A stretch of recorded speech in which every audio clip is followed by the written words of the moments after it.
नमस्कार विद्यार्थी मित्रांनो, आज आपण पाहणार आहोत 122 साहित्य अभ्यास पद्धती, पुस्तक दुसरे लेखकाभ्यास आणि त्यातला घटक दुसरा लेखकाचे व्यक्तिमत्व आणि समकाल. या घटकाच्या अभ्यासानंतर आपल्याला समकालीनता या संकल्पनेचा अर्थ विशद करता येईल. समकालीनता आणि लेखकांची जाणीव यातील संबंधाचा विचार मांडता येईल. लेखकावरील प्रभावांची चिकित्सा करता येईल. समकालीनता व विषमात्मकता या संकल्पनेची तुलना करता येईल. तसेच लेखकांचा संवेदन स्वभाव त्याचे व्यक्तिमत्व कसे घडवतो या प्रक्रियेची चर्चा करता येईल.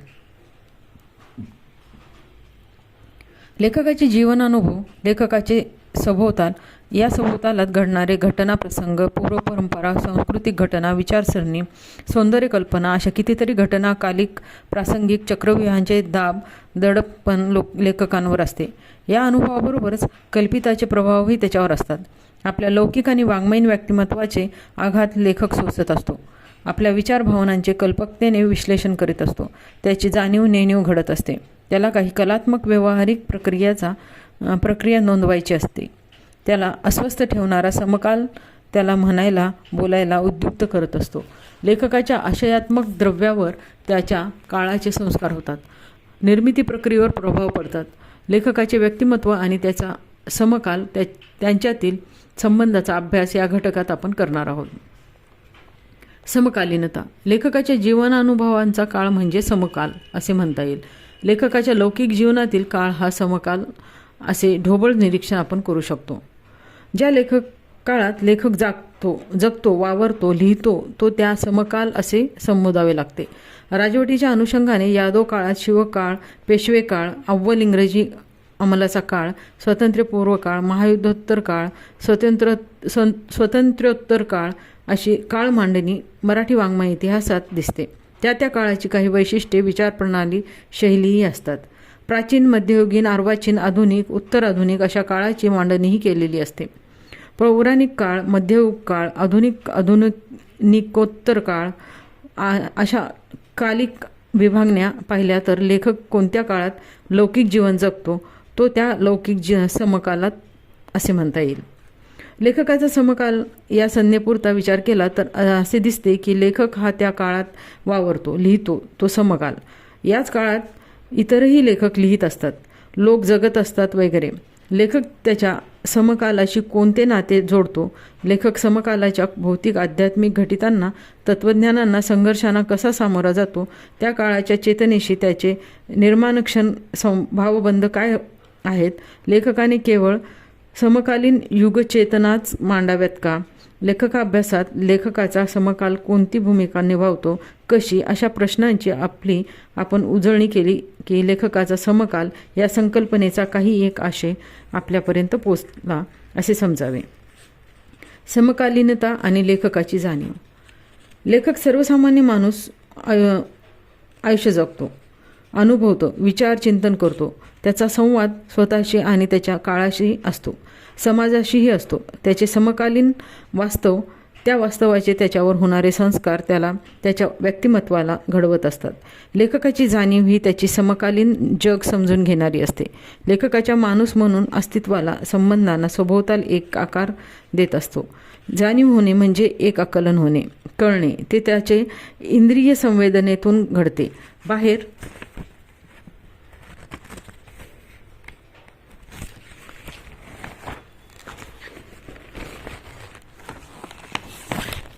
काही चालू असते तसे त्याच्या मनाविरुद्ध विचारातही काही चालू असते. यातून लेखकाला जाणीव होते. त्याची संवेदन क्षमता बाह्यकालिक घडामोडींचा एक अर्थ लावते. त्याचे स्वभावधर्म, संवेदनधर्म त्यात गुरफटून जातात. लेखकाची जाणीव ही पूर्वघटनांनीही संस्कारित असते. वांशिक वारसा, सांस्कृतिक वारसा असा काही असतो. स्वयंप्रज्ञेतून तो विचारही घडवीत असतो. तेव्हा लेखकाची जाणीव ही समकालीन असते. म्हणून त्याने प्रासंगिक, तात्कालिक प्रक्रिया द्यावी, आविष्कार निर्माण करावा असा आग्रह धरता येणार नाही. समकालीन काही प्रेरणा, प्रवृत्ती त्याच्या जनजीवनांना प्रकट करतात, बोलके करतात. कालिक परिवर्तन, कालिक वास्तव, समकालीन समाज यांचा अर्थ लावण्याचा, त्यावर भाष्य करण्याचा कवी लेखकांचा पावित्र्य असतो. एकाच काळात म्हणजे समकाळात एकच एक जाणीव लेखकांची असेलच असे नाही. सारे एकमुखी जय जयकार करतात असेही नाही. प्रत्येक लेखक कलावंतांचे समकालाचे आकलन वैशिष्ट्यपूर्ण असते. अनुभव घेणे, अनुभव मांडणे, अनुभवाचे संवेदन जागविणे त्या त्या लेखकाची अनुभवसंबंधी आकलनसंबंधी एक मूस असते. एकाच काळात अनेक आवाज हस्तक्षेप असू शकतात. 1942च्या चळवळीच्या काळातील कुसुमाग्रजांची कविता, मर्ढेकरांची कविता, रांगणेकरांची कुलवधू सारखे नाटक पाहिले तर या साहित्यकृतींमधून लेखकाचे समकालीनत्व त्यांच्या संवेदन स्वभावानुसार वेगवेगळे प्रकटते. समकालीन वास्तवाचे विविधांगी आकलन समकालीन लेखन आविष्कृत करत असतात. अन्यथा एका साच्याचे साहित्य लेखक अस्तित्वात आले असते. स्वतंत्रपूर्व काळातील युग जाणीवा स्वातंत्र्योत्तर काळात बदललेल्या दिसतील, हेही खरे आहे. जागतिकीकरणाच्या प्रक्रियेला 1990 नंतर मोठाच वेग आला. खुली अर्थव्यवस्था, संगणक क्रांती, इंटरनेट क्रांती वगैरेंनी लेखक कवींच्या जाणीवा घडवल्या. सामान्यतः शहरी मध्यमवर्गीय लेखक कवींच्या आशयसूत्रामध्ये जागतिकीकरणातील संबंध, विकारशीलता, चकाकी, नफेखोरी, हाव यांच्याविरुद्ध शब्दसिद्ध प्रतिक्रिया म्हणून मानवी जीवनाचे अवमूल्यन ही जाणीव प्रकट होऊ लागली. उदाहरणार्थ तत्पूर्वी या दासू वैद्यांच्या संग्रहातील काही सूचक निर्देशक पुस्तकात दिलेले आहेत, ते तुम्ही आवर्जून बघा.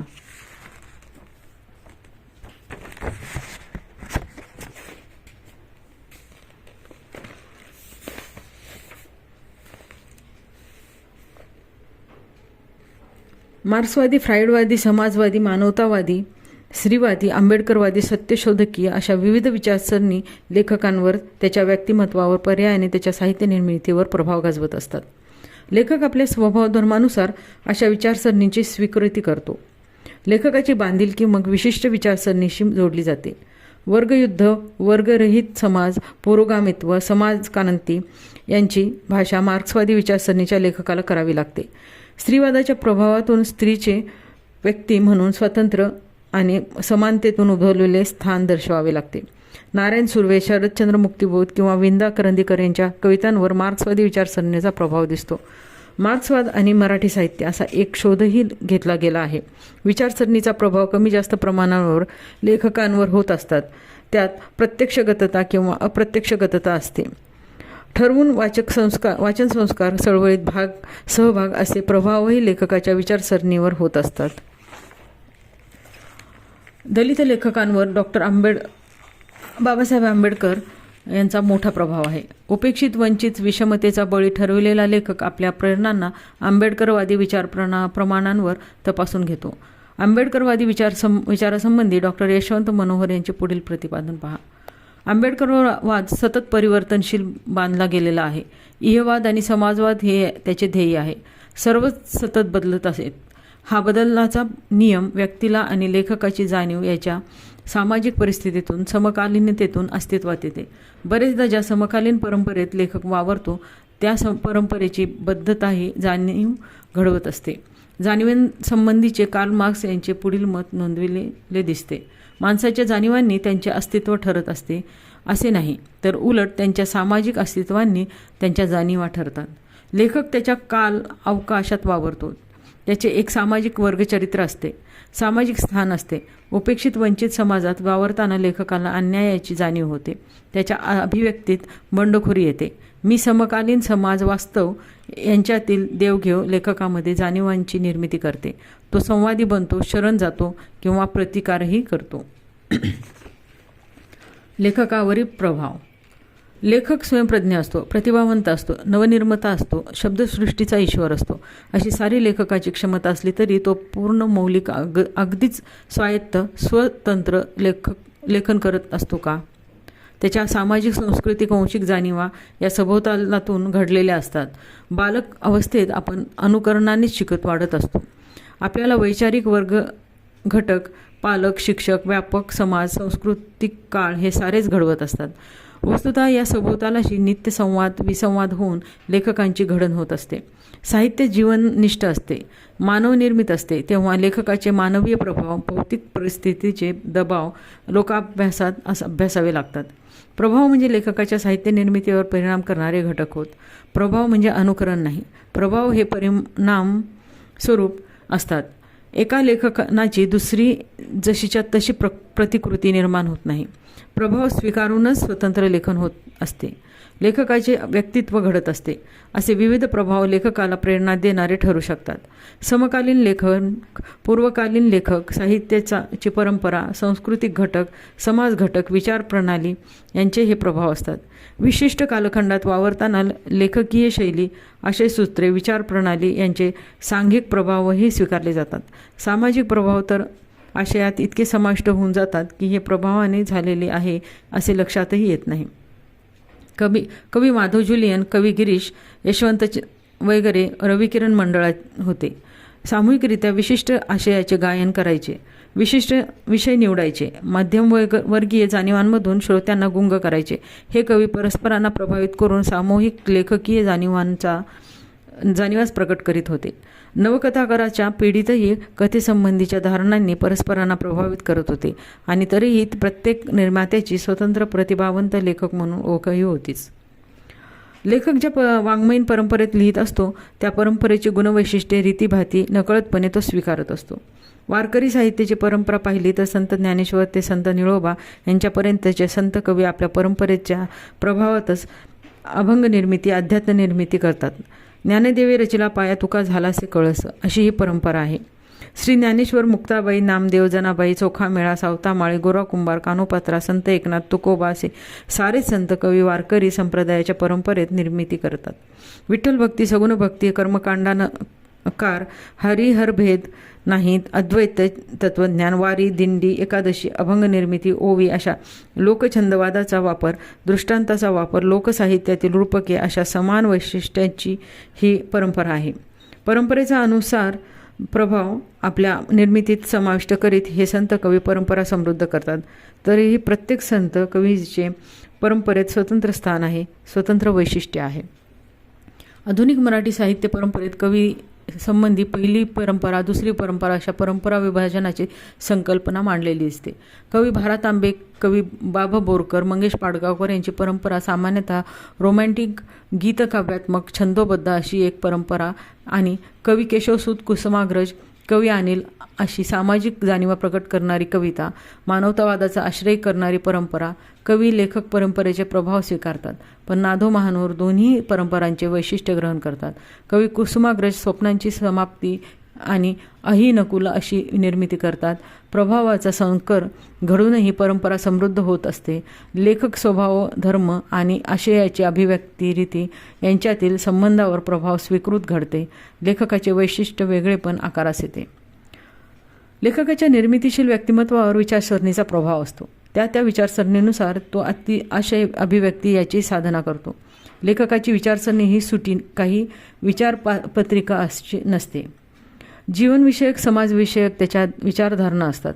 लेखकाच्या पात्र निर्मितीवर, आशयसूत्रांवर, अभिव्यक्ती पद्धतीवर, भाषेवर, सौंदर्य कल्पनांवर विचारसरणीचे प्रभाव असतात. विशिष्ट जीवनादृष्टीतूनच कोणताही लेखक भूमिका घेत असतो. भूमिका नाही असे काही घडत नाही. लेखकाच्या व्यक्तिमत्वावर विचारसरणीचा प्रभाव असतो पण ती जबरी स्वीकृती असेल तर असा लेखक बद्ध लेखक ठरतो. आत्मनिष्ठा, स्वात्मीकरण येथे विचारात घ्यावे लागते. डॉक्टर बाबासाहेब आंबेडकरांच्या विचारांनी प्रभावित झालेले कितीतरी लेखक, कवी साहित्य निर्मितीत विद्रोह, नाकार, स्वातंत्र्य, समतावाद, मूल्यांचा स्वीकार, इयवाद, बुद्धिप्रामाण्य या मूल्यांच्या प्रभावाची स्वीकृती करतात. उदाहरणार्थ यशवंतराव मनोहर, नामदेव ढसाळ, प्रज्ञादया पवार, बाबुराव बाऊल, लोकशाहीर, वामनदादा कर्डक आदी. लेखक प्रभाव, विचारप्रणाली विचारवंत, सैद्धांतिक असे बुद्धिवंत, मानवी जीवनसंबंधी, समाजसंबंधी दिग्दर्शन घडवतात. लेखकाच्या विद्याव्यसंगावर असे प्रभाव असतात. लेखकाचा प्रभावही असे विशिष्ट लेखकांवर पडत असतो. अभ्यासासाठी निवडलेल्या लेखकांवर पूर्वलेखक, समकालीन लेखक, वाचनातले, व्यसंगातले, देशी परदेशी लेखक प्रभाव पडतात. आशयसूत्रे, विचारसूत्रे, रचनाबंध, प्रवृत्ती, अभिरुची, निर्मिती, जाणीवा, भाषा, वापर पद्धती, जीवनदृष्टी अशा वाङ्मयीन आंतरिक घटकांवर हे प्रभाव होतात. केशवसूत, आगरकर, लोकमान्य टिळक, बासी मर्डेकर, वि. स. खांडेकर, नासी फडके, राम गणेश गडकरी, श्रीपाद कृष्ण कोल्हटकर, विजय तेंडुलकर, वि. वा. शिरवाडकर, भारतांबे, भालचंद्र नेमाडे, कवी ग्रेस असे कवी लेखक विचारवंत यांचा प्रभाव त्यांच्या समकालीन किंवा उत्तरकालीन लेखकांवर पडत असे. सामान्यतः युगप्रवर्तक नवी दृष्टी निर्माते, नवे जाणीवांचे निर्माते, नव्या आविष्कारांचे प्रभाव पाडतात. पण लेखकाला सतत असे कोणाच्या छायेत चाचप पडणे शक्य नसते. स्वतःच्या वाटा, वळणे, खाचखळगे निर्माण करावे लागतात. आधीच्या पिढीच्या अनुकरणात, प्रभावात गुंतायचे नाही, मौलिक लेखन कृती करायची असे प्रत्येक स्वयंप्रज्ञ लेखकाला निश्चित वाटत असते. आधीच्या किंवा युगप्रवर्तक ठरलेल्या लेखकाचा प्रभाव टिकाऊ असतो असे नाही. रुची, अभिरुची, मूल्य, संकल्पना, आविष्कार रीती असे काही जुळले संयोग झाला की लेखक प्रभाव पडतात आणि प्रभावीही होतात. प्रभाव अभ्यासासंबंधी एका नोंदीत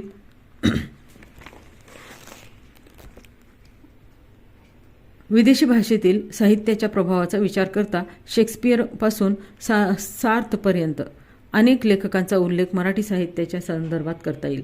गडकरांच्या नाटकावरील शेक्सपियरचा प्रभाव, आगरकरांच्या लेखनावरील इंग्रजी विचारवंताचा प्रभाव, महात्मा फुलेंवरील तत्कालीन ख्रिस्त प्रभाव, मर्ढेकर, करंदीकरांवरील आधुनिक पाश्चात्य साहित्याचा प्रभाव यांचा अर्थात प्रभाव या संकल्पनेचा विचार करताना उचलेगिरी किती आणि मूळ विदेशी कृतींना देशी रूप देऊन उत्कटता वाढविण्याचा प्रयत्न किती हेही ठरविणे आवश्यक आहे. कथा, कल्पना स्वीकारून स्थानिक संस्कृतीत लेखक प्रभाव ग्रहण होऊ शकतात. शेक्सपियरचे मराठी नाटकांवरील मोठे ऋण आहे. पुढे इब्सेनला स्वीकारले आणि स्थानिक परिवेशात रूपांतरितही केले गेले. अस्तित्ववादी जाणीवांच्या लेखकांचा प्रभाव विशेषतः सार्थ, बेकेट, काफ्का यांचा पडलेला आहे. इतरही लेखका प्रभाव पडलेले असतात. त्यात लेखकाच्या सर्जक मनावर सांस्कृतिक घटकांचा, इतिहास पुरुषांचा, मिथकांचे, धार्मिक विधानांचे, वाङ्मयाचाही प्रभाव पडलेला असतो. मिथके समकालीनता साधतात असे म्हटले जाते. पुराणकथांना नवा आशय देण्याची अन्वयार्थक, कलात्मक आणि जीवन संदर्भात्मक कला साहित्यकृतीमध्ये घडते. महाभारत, रामायण, पुराण ग्रंथ यांचा प्रभाव अनेक लेखकांवर, नाटकांवर दिसतो. विजयदान देथा यांच्या कथांमध्ये पुराणकथा, लोककथा, समकालीन जीवन भाष्य करतात. गिरीश कर्नाड यांची बहुसंख्य नाटके पुराणकथांनी प्रभावित आहेत. शनू शेपासच्या प्रभावातून, नारायणराव पेशवे वधाच्या इतिहास कथेच्या प्रभावातून वसंताबाजी डहाके यांच्या कविता नवा अर्थ शोधतात. ययाती, श्रीमान योगी, वीज म्हणाली धरतीला, दुसरा पेशवा, महंत, राधेय, मृत्युंजय असे लेखनकृतीच्या लेखकांवर पुराणकथा, मिथके, इतिहासाचा कथा यांचे प्रभाव दिसतात. रूपांतरे, भाषांतरे हे लेखकाच्या व्यक्तिमत्वावर प्रभाव गाजवू शकतात. अरुण कोलटकरांची भिजकी वहीमधील कविता, मंगेश नारायण काळे यांच्या कविता, संजीव खांडेकर किंवा सदानंद रेगे यांच्या कविता मिथकीय प्रभावाची कलात्मक उंची दर्शवतात. हे कवी लेखक नवे मिथक घडवतात. वैश्विक अनुभूती संप्रेषणाचा पूल बांधतात. दलित कवी लेखकांनी शंभू, एकलव्य या मिथकांच्या विद्रोहाचे अर्थ दिले आहेत. बाबुराव बागुल यांच्या सूळमधील स्थालकल संबंधित वातावरण, पात्रनिर्मिती यात मिथकीय प्रभाव जाणवतात. कवी ग्रेस, कावळे, चंद्रमाधव, उर्मिला, राजपुत्र, डार्लिंग, स्वामी आणि अशा कितीतरी मिथके ताकास्तूर न लागू देता रचतात. जी. कुलकर्णी यांच्या प्रवासी, इस्किलार या कथांमध्ये मिथकीय संस्कार लक्षात येतात. कीचकवध हे खाडीलकरांचे नाटक पौराणिकतेकडून राजकीय मिथकाकडे रूपक नाट्य होऊन साकारते. समकालीनता व विश्वात्मकता. लेखकाभ्यासात प्राथमिक पातळीवर लेखकाच्या समकालीनतेचा शोध घेऊन त्याच्या साहित्याचे स्वरूप समजावून घेता येते. समकालीन जीवन जाणीवा, वृत्ती, प्रवृत्ती, अभिव्यक्ती रीती, प्रासंगिक घटिते यांचा विचार करता येतो. तसा शोध घ्यायला हवा. लेखकाची निर्मिती केवळ समकालीन जीवन संदर्भापुरती मर्यादित करता येणार नाही. विश्वात्मक जीवन जाणीवान असे सूत्रे, मनुष्यीकरण याबाबत लेखकाच्या लेखन कर्तृत्वाचा विचार करावा लागतो. मौलिक लेखन ही लेखकाची ओळख असते. तात्कालिक प्रतिक्रिया सुंदर, उत्कट, प्रसंगोचित वाटतीलही, परंतु केवळ त्याच्या काळाशी तो कसा काय बांधून ठेवता येईल, व्यक्तिगत कालिक अनुभवाच्या पलीकडे नेणारा विश्वात्मक अनुभव लेखकाने निर्माण करावा. मूलभूत मानवी प्रवृत्ती, स्वभाव, प्रश्न सोडवणूक अशा जिवंत अनुभव त्याने निर्माण करणे अपेक्षित आहे. वैश्विक जाणीवांचा, मनुष्यतेचा प्रगल्भ आविष्कार, कल्पक आविष्कार विश्वात्मकता साधणारा असू शकतो. साहित्य निर्मितीला स्थळ, काल, व्यक्ती, विशिष्टता यांचे आधारभूत असण्यात काही कमीपणा नाही. लेखक या आधारभूमीतूनच जीवनाचे विश्वव्यापक संजीवक असे रूप निर्माण करणारा असावा अशी अपेक्षा ठेवली जाते. स्थलकालाच्या मर्यादित व्यावहारिक अनुभव घेऊनही त्याला कलात्मक निर्मिती, कल्पित निर्मिती साध्य करायची असते. लेखनात निर्मितीत विश्वात्मक अनुभवांचे, आशयसूत्रांचे साधारणीकरण होणे आवश्यक असते. जन्म, मृत्यू, प्रेम, जीवनमूल्य, संघर्ष, सुखात्मक, शोकात्मक भाव, जिजीविषा वगैरे सार्वत्रिक आशयसूत्रे यांची कालातीत वाटावी अशी अभिव्यक्ती त्याने साधलेली असते. वास्तवाचे केवळ प्रतिबिंबन, काळाचे तपशील एवढेच अपेक्षित नसते. त्याच्या पलीकडे जाणारा विश्वात्मक जाणीवांचा सौंदर्यपूर्ण जीवनानिष्ठ आविष्कार लेखकाच्या अभ्यासातून शोधावा लागतो. लेखकाचा संवेदन स्वभाव. यात लेखक लौकिक अनुभव घेतो, सामाजिक सांस्कृतिक जीवनात वावरतो, जीवनमूल्यांचे आच ठेवतो, यातून एक नवे संबंध आशयाचे सुंदर संकल्प रचतो. तो जीवनाची संरचना उभारतो. सुख दुःख, दुःखातीत मानवी अस्तित्व शब्दरूपात गुंफतो. अनुभवांची, संवेदनांची, कल्पितांची संवेद्य रचना उभारतो. प्रत्यक्षात जीवनाचे दर्शन घडवतो आणि एक कल्पित जीवन कसे असावे याचे प्रतिभावंत मनाने मूर्त रूप निर्माण करतो. त्याला काय जाणवते आहे, इंद्रिय संवेदन, मनोगत संवेदन काय आहे याचा शोध घेताना लेखकाच्या संवेदन स्वभावाचा विचार करावा लागतो. त्याच्या कलावंत मनाचा शोध घेताना त्याच्या संवेदना, रुची, कला, कल्पना, जीवनधारणा, वास्तवाचे आकलन, कल्पितांचे संकल्पन सारे समजून घ्यावे लागते. कलावंताच्या मनासंबंधी दी.के. बेडेकर यांचे प्रतिपादन पाहू. कलावंताचे मन हे इतर व्यक्तीच्या मनाप्रमाणे काही वैयक्तिक जन्मसिद्ध गुण घेऊन येते. कवी हा जन्मावा लागतो, केवळ परिस्थितीने व शिक्षणाने बनवता येत नाही हे खरे, पण जन्मसिद्ध गुणांची ही शिदोरीच कवीच्या व्यक्तित्वाला पुरते असे नाही. ते गुण म्हणजे केवळ काही संस्कारात क्षमता व कल असतात. त्यांना जो आकार व प्रौढत्व येत जाते ते बाल्य, कुमारवय व प्रौढत्व यातील सामाजिक संस्कारामुळे येत जाते. हे सारे संस्कार कौटुंबिक जीवन, जातीचे जीवन, वर्गाचे जीवन व राष्ट्राचे जीवन यातून निघालेल्या व्यक्तींनी केलेले संस्कार असतात. एकंदर मानवी संस्कृतीचे आणि जुन्या व नव्या युगाचे संस्कारही मर्यादित संस्कारात आपली भर घालतात.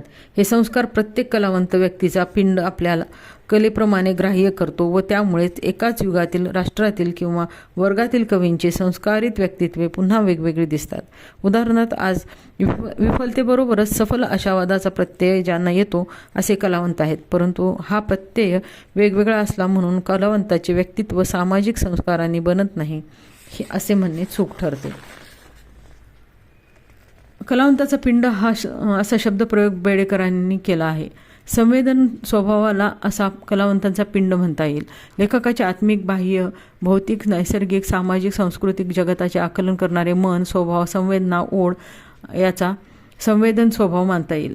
लेखकाला तीव्रतेने काय जाणवते आहे, तो कशाकडे आकर्षित होत आहे, त्याला काय सांगावेसे वाटते, व्यक्त करावेसे वाटते, का अशी कारणमीमांसा केली तर लेखकाच्या संवेदन स्वभावाची कल्पना येते. स्थळ, काळ, व्यक्ती, समाज, नाती, व्यवस्था, माध्यमे वगैरेंचे अस्तित्व आहेच. या जगतात वावरताना नेमके कोणते जीवन दर्शन तो ग्रहण करतो आणि उभारतो कसे हे संवेदन स्वभावावरच अवलंबून असते. त्याच्या जीवनदृष्टीतही संवेदन स्वभावकारक आहे. जीवनशोध, आत्मशोध अशा प्रेरणांमधून जीवनानुभवाची मांडणी करणारा लेखक जीवनाकडे, घटितांकडे, निसर्गाकडे, एकूणच वास्तव, अस्तित्व, कल्पित यांचा अनुभव घेत असतो, पाहतो कसा, काय जाणवले, उमगले, प्रकटले. सौंदर्यदृष्टीतही रोमॅन्टिक संवेदन, वास्तवाचे प्रतिबिंब संवेदन, नैतिक संवेदन, भाव, हळवेपणा संबंध संवेदन, उपरोधात्मक, प्रतिक्रियावादी, बंडखोर, विद्रोही संवेदन, आदर्शवादी, अस्तित्ववादी, शांतीवादी, जीवनमूल्यांच्या उद्घोषांचे संवेदन, तत्वचिंतनपर संवेदन, तृष्णादृष्टीने जग अनुभवणारे किंवा संवेदनाच्या संस्कारातून संवेदना जागविणारे इत्यादी प्रकारचे संवेदन स्वभाव असू शकतात. लेखकाचा संवेदन स्वभाव लौकिक व्यक्तिमत्वातून जो जाणवतो तो त्यांनी निर्मिलेल्या साहित्यातून प्रकटणारा संवेदन स्वभाव तंतोतंत एकच असेल असे नाही. साहित्यातून प्रकटणारा संवेदन स्वभाव आणि लौकिक व्यक्तिमत्वातून प्रकटणारा संवेदन स्वभाव यांच्यात देवघेव मात्र होत असते. पूर्णवेळ लेखक, कवी असणे किंवा व्यावहारिक माणूस असणे असे बंद कप्पे करता येत नाहीत. लेखकाला जाणवलेले जीवन आणि त्याने उभारलेले जीवन या जीवनाचे अनुभव घेण्याची पद्धती, निवडलेली आशयसूत्रे, लेखकाचे संवेदनशील मन, लेखकाच्या मनावरील विविध प्रकारांचे संस्कार, प्रभाव, मनाची घडण, जाणीवा, नेणीवा हे सारे घटक लेखकाच्या संवेदन स्वभाव, व्यक्तिमत्व घडतात. लेखकाभ्यासात आशयसूत्रे, जीवनदृष्टी, जीवनाचे प्रतिभासिक आकलन, आविष्करण यांच्या चिकित्सेतून लेखकाच्या संवेदन स्वभावाचा वेध घेता येतो. लेखकाचे व्यक्तिमत्व त्याच्या समकालाशी संवाद साधते. विसंवादाचा प्रश्नांचा विचार मांडणारे असते. त्याचे समाजशील, भावनाशील आणि भावनाशील मन समकालीनतेच्या अनुरोधाने जीवन शोध घेत असते. घेत जीवनावर, काळावर भाष्य करत असते. लेखकाच्या संवेदन स्वभावाची चिकित्सा त्याच्या लेखन संहितेच्या आधारे करणे येथे अपेक्षित आहे. धन्यवाद.